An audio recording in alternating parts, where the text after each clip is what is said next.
Hey there, everyone. Welcome back to the channel. So today we're going to do something a little bit different. I've been doing a lot of Games Workshop Warhammer content recently, and I've been getting the itch to look at something else. So I pulled this out of my pile of shame, I guess we'll call it. And yeah, so over the next couple of months, I'll be looking at World War III Team Yankee, and I figured we'd kick this off by taking a look at the World War III Complete Starter Set box. So if anyone is interested in the game, this is probably going to be your entry point into this world. So it's set in an alternative timeline where the Cold War of the 70s and 80s turned hot. And instead of Germany becoming unified, the Cold War raged across Europe and then spread into the Middle East. So this starter box claims to be the complete starter box. So let's see what they've got in here. So you're going to get a small American force, a small Soviet force, a complete rulebook, a quick start guide, your unit cards for all of the units, and some dice. So the box retails for $65. I've seen various stores in the US have this as low as like $53. So let's get inside this box. I've already taken the shrink wrap off just because I knew I was going to be filming one-handed. There we go. And there is a veritable mountain of plastic in here. So let's just dig through. So they've got your commander sprues. It looks like some of them are in resin and then some in plastic. Hit your baggie of dice. I'll close-up shot these sprues under my desk cam, but it looks like that's a Bradley sprue. This is the M60/Magog sprue. So our other Bradley sprue, two of those. And our other M60 sprue, get two of those. Then these other sprues, these are going to be our Abrams. Then over here on the Russians, I think that's a BMP. Our other BMP, these are going to be the T-80s. And these are going to be the T-64s. Then in this bag, it looks like we've got our unit cards and our rulebook. And then finally, our quick start guide. And the other thing that's kind of cool is on the inside of the box, you can cut that out. And these are going to be your objectives and your tokens for the game. And then on the other side, they've got the same thing for the Russians.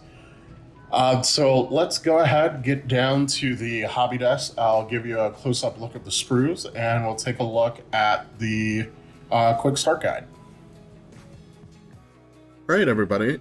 So let's start with the Start Here booklet.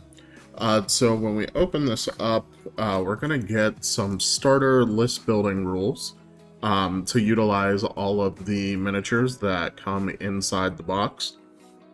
So you get your starter formation for the Americans, Combat Team Zulu, which uses everything that comes in the box and totals up to 41 points.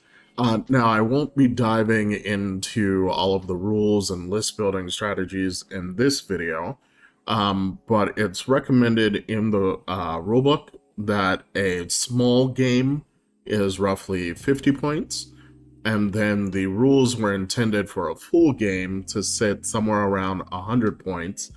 And searching around online, looking at tournaments and so forth, I've seen some tournaments go up to 120 points because some of the more recent releases, such as the Abrams tanks, are very expensive points-wise, so they kind of increase the points caps for those events so that people could still field a satisfying number of miniatures.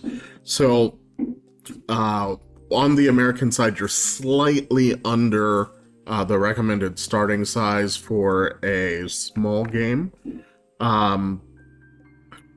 But, if you were to acquire 2 halves of this box for the Americans, you'd be sitting at, 82 points.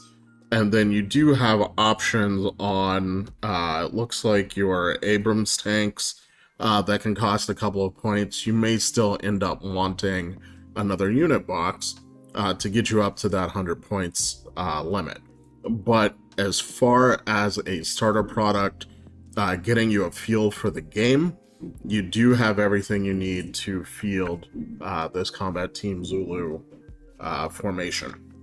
Now, over on the next page, you get some assembly instructions for all of your miniatures. Going through these, I didn't have any problems with the American stuff. These are more recent kits, from my understanding, and they were designed very, very well. All of this slots together as you would expect it to. And then next up, we have the same information for the Soviet side. So their formation is the Breakthrough Tank Battalion. Now, their formation comes in at 48 points. So if you were to acquire 2 halves of this box for the Russians, you would actually have a full army ready to go. Now, it is important to stress this is a combined arms game. So you're working with air power, your tanks, smaller vehicles, and then also infantry. And because this box set is very tank heavy, you may not actually want to do that. But that option is there for you if you just really, really love the tanks that come in this box.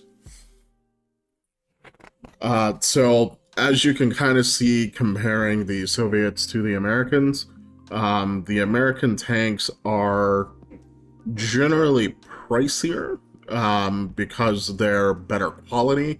With the Soviets, you're getting more quantity, but your tech kind of lags behind the Americans. So just like the Americans, you also get quick assembly instructions for the Russians. I didn't have any problems following the instructions. However, the side skirts on the T-64 were super annoying. I could not get them on perfectly, but from 2 feet away off the table, it doesn't look bad. I will say, though, the look of these kits are absolutely awesome. We'll jump to the sprues here in just 1 second. But on the last spread, they kind of show you where to go next. So they have the American sourcebook, which is not a mandatory purchase. There is fluff. There are all of your unit rules for the launch of the game. So they have a list of the units that they have rules for. Same thing mirrored over on the Soviets. Not a required purchase. All of your box sets that you buy come with the unit rule cards in the box. So you don't need those books, but they are there if you're interested in, the fluff of the game and some background on the different regiments and so forth. And then on the final page, they show you just 2 of their starter army deals. They have quite a few of these boxes available now. These tend to be really good value, and not in this video, but in another video, I will go through and review a couple of these that I have in my collection. All right, so now we're going to take a look at the American sprues. So this right here is going to be the M60 patent sprue. Now this sprue will also build the Israeli, I hope I'm pronouncing this right, Magak. It's really just a difference of what goes onto the top of the turret. And then I believe the Magak has a couple of extra machine guns. But very, very simple, but very, very highly detailed. The detail actually is not shallow, so this will take pen washing very, very well. But these are great looking tanks. When I first, heard of the game, and I was like 15 millimeter, I hadn't really had much experience with as a scale. I played some 10 millimeter games, some 8 millimeter Titanicus, and so forth. So I know how tiny tanks can get, and I was curious at how small these tanks would be, but they're actually large enough to feel kind of satisfying while you're painting it, but small enough to kind of help you, cut some corners and save some time with some quicker techniques. So that's the M60 sprue. Next up, let's take a look at the Bradley. So I went ahead and built the M2A2 variants that I'll show off. But you can build the standard M2, M3, or the M2A2. The difference is in the side skirts. So there's this set and then this set. And then there's also a difference in the front panels. So this panel is for the M2A2. This one is for the standard M2. But another great kit. Lots of really, really great detail on that hull. Oh, and I should mention these are polystyrene plastics. So your plastic cement will work on these.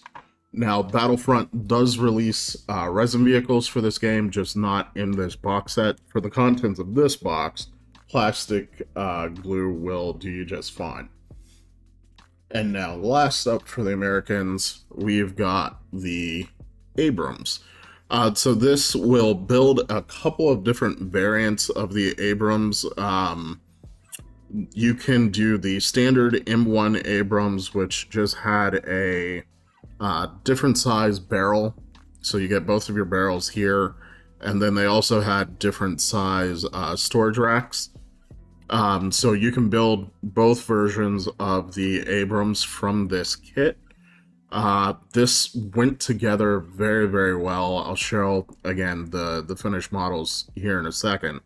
Absolutely love this kit. Another thing I want to point out that I had forgot to mention is that all of these plastic kits are designed for you to magnetize your turrets.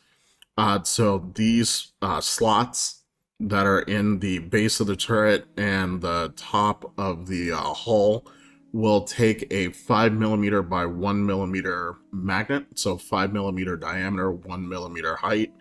Will just drop right in there. They even designed in overflow gaps, so your super glue will run into that gap instead of like coming up when you push your magnet in. So very, very thoughtful, very well designed, really great kit. Now let's grab those Russians. All right, so first up for the Russians, I grabbed the T64, I believe this is. Yes, the T64. So this tank, similar to the Americans, really good quality, very, very good detail. I think that's one thing that I will say about this 15mm scale.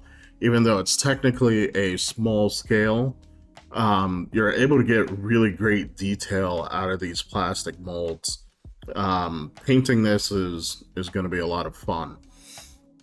Now, there aren't really options for this kit. The only option you really have is a commander cupola that's open, and you can drop in a little tank commander, or you can model it closed. And then you've also got minefield plows that you can put on the front if you had wanted.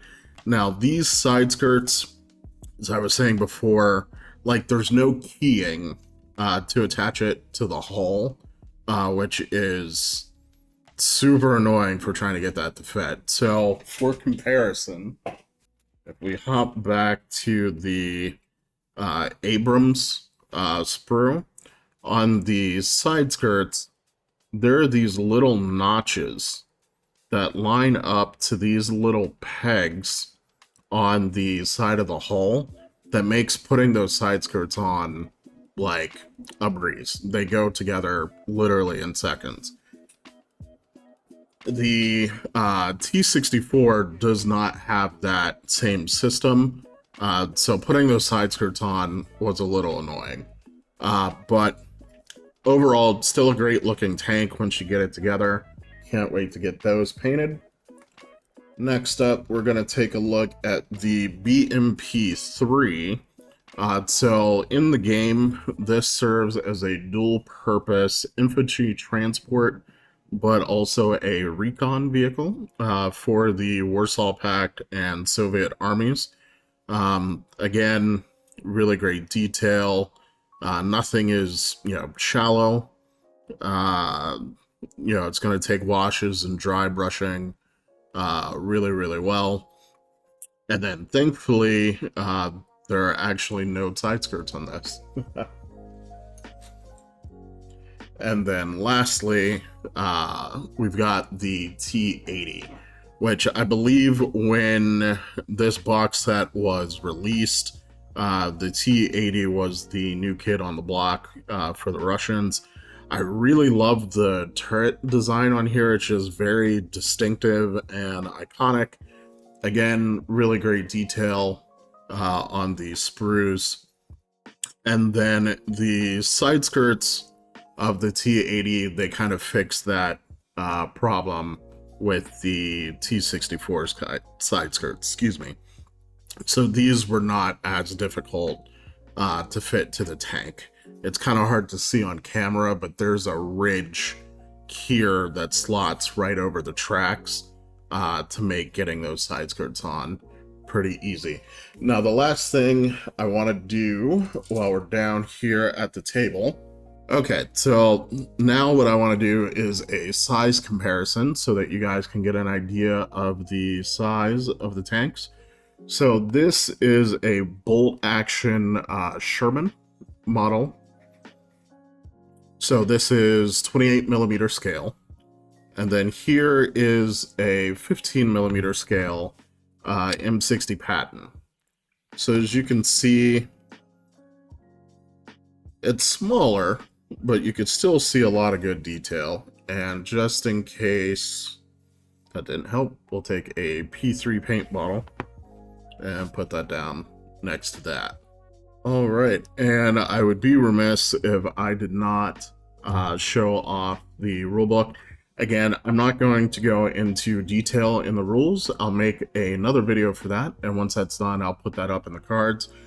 But I did want to show that even though it's a small form rulebook, it is actually the full rules. So you're going to get your fluff, you're going to get all of the rules, all of the missions in full color, which is a really awesome inclusion. And actually in all of their starter boxes, so the 2-player set we're looking at today and all of the army deals, they include a copy of this book. So you absolutely do not need to buy a separate copy of the rulebook. Honestly, through building your army, you're probably going to have 2 or 3 of these, which is kind of great to leave one on the shelf at home. You can leave one in your gaming bag. Give one to a friend if you're doing a demo and you're trying to, get somebody into the game. So again, we're not going to go through the rules, but it is a nice rule book. And then here in the back, in the very back of the book, they have sort of a quick help glossary that walks you through the steps of the turn structure, and tells you, every single possible thing you would need to know about playing the game. And I almost forgot to give you guys a look at the unit cards. So let me get these sorted first. So there's the Russians, and we'll start with the Americans. All right, so the very first card that kind of matters is your formation card. So for the American side, they don't give you a card for the formation in the quick start guide. They give you a real formation that you can use these models for in the full-size game. So they give you the Armored Combat Team formation card here. So this is designated by the HQ symbol, and specifically it's the M1 Abrams combat team. And then if you flip it over to the backside, that's where you'll find all of your list building information as to what goes into this formation, as well as the points cost for the Abrams HQ unit. And then you also get your unit cards. So the M3 Bradley, you get all of the stats for both variants. And then over on the back, you get your points cost, as well as explanations for the special rules for your unit. So the M60 Patton, it's going to be much the same, stats on the front, and then list building on the back with special rules. And also same for the Abrams, so stats for both variants, and then on the back your list building, points cost, and your special rules. And so I'm not going to go into detail as to what these special rules do right now. When I make that rules video, we'll go over all of that as well. So for the Russians, you get the same thing. So their HQ is going to be a T-80 Red Banner Tank Battalion. And then on the back, you get the formation information, as well as the points cost and special rules for your tank. Then this is the T-64 card. Which this is kind of nuts. The Russian tank companies can get up to 10 tanks in a unit, which is kind of crazy. The T-80, same deal. And then lastly, your BMP-3 Scout. Right, everyone, so here are the complete contents of the starter box all assembled. So over here on the American side, up front, we've got our two M60 Pattons, which also, this kit can be built for the Israelis as two Magach, I hope I'm pronouncing that correctly, tanks. So if you wanted to have an Israeli detachment inside your American force, you can build them that way. We've got our three Abrams tanks and our two M3 Bradleys. Then over on the Russians, we've got our two BMP-3 IFVs, our four T-80 tanks, and our three T-64s. So overall, I think this is a great value box for anyone who's interested in getting into the game. The two forces, however, even though this is a combined arms game, this is obviously very vehicle heavy for a starter. If you're looking for a more balanced way to get into a faction, you might want to look at the individual faction starters that are available. I will do a review for one of the Russian ones and one of the American ones at a later date. But for two friends getting into the game, or if you're one player and you're interested in both of these factions, this is a great starter product to kind of give you that first sample of Team Yankee and everything that goes into it. So that's all I have for today, guys. Questions, comments, concerns, leave them down in the comments section below, and I will catch you on the next video.